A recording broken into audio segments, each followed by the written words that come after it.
ଆଜିର ଅନୁଚିନ୍ତା। ଅନ୍ୟର ତ୍ରୁଟି ଦେଖି ତାଚ୍ଛଲ୍ୟ କରୁଥିବା ବ୍ୟକ୍ତିମାନେ ମନେ ରଖିବା ଉଚିତ ଯେ ଆସନ୍ତାକାଲି ତା ନିଜର ବି କିଛି ଭୁଲ ହୋଇପାରେ। କ୍ରୋଧ ଏକାକୀ ଆସେ, ମାତ୍ର ଆମଠାରୁ ସବୁ ସୁଗୁଣ ଛଡ଼ାଇ ନିଏ। ଧୈର୍ଯ୍ୟ ବି ଏକାକୀ ଆସେ, ହେଲେ ଆମକୁ ହଜାରେ ସୁଗୁଣ ଦେଇଥାଏ।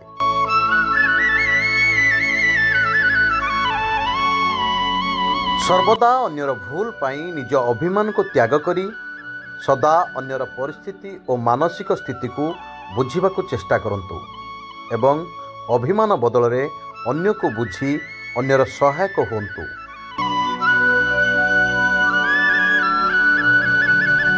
ଦେଖିବେ ଆପଣଙ୍କୁ ସଦା ମହାନ ବ୍ୟକ୍ତିତ୍ୱରେ ପରିଣତ କରାଇବ।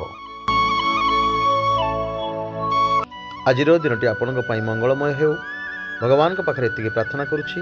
ସ୍ୱତନ୍ତ୍ର ଓଡ଼ିଶା ନ୍ୟୁଜ୍ ତରଫରୁ ମୁଁ ଦେବାଶିଷ। ଜୟ ଜଗନ୍ନାଥ।